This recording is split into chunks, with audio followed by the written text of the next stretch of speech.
Cumulative Test, Units 1 to 9. A cyborg is a being which has human and artificial body parts, a mix of man and machine. Whenever most people think of the term, they imagine Hollywood film characters, people who can outrun cheetahs and bend steel bars with their hands. While we are pretty unlikely to see those kinds of superhumans anytime soon, in some sense, the first cyborgs are already among us. I probably would never have given this topic much thought if I hadn't been a surgeon before I left the profession to become a science fiction writer. I used to put bits of hardware inside people for a living, like new ceramic hips and titanium rods for severely fractured legs. Isn't it wonderful that patients can be helped in this way? What's even more amazing is that we've developed fully working limbs for people who are missing them. Some devices are purely mechanical, but many are now controlled by the wearer's own nervous system, using microchips implanted in the body. Lost senses can be regained in this way too.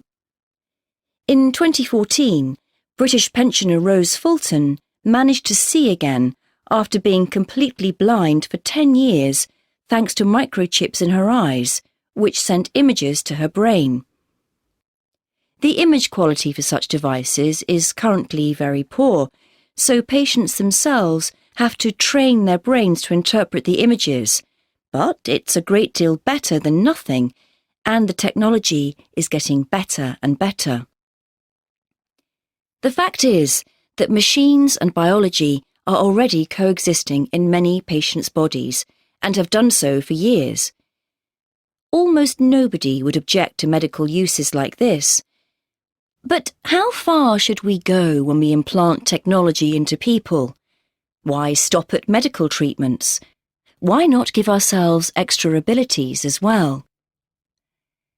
Evolution gives animals only the senses that they need to survive, but wouldn't it be great to have more senses? It might be useful to use sound to see in the dark, like bats, or to navigate more easily because, like pigeons, you can sense the Earth's magnetic field. These kinds of things sound pretty harmless. The problem is that no sooner do people invent a new technology than someone else misuses it. Imagine super-fit soldiers with heat-sensitive infrared vision. International laws will have to be created to stop Frankenstein creations like this. But will all countries pay attention to such laws? American inventor and entrepreneur Elon Musk is well aware of these dangers, but he thinks they can be overcome. Not only that, but he argues that humans actually need to become cyborgs to survive the next millennium. Artificial intelligence will almost certainly be developed, Musk believes, and when that happens, humans will be competing with machines. Two computers can exchange millions of bits of information per second, but however fast humans speak or write, we only communicate about 10 bits of information per second. Musk proposes developing implants which enable people's brains to communicate wirelessly. If we don't do this, people like Musk argue, humans may find it hard to keep up with computers. So perhaps we won't be using computers in the future. We'll be computers ourselves.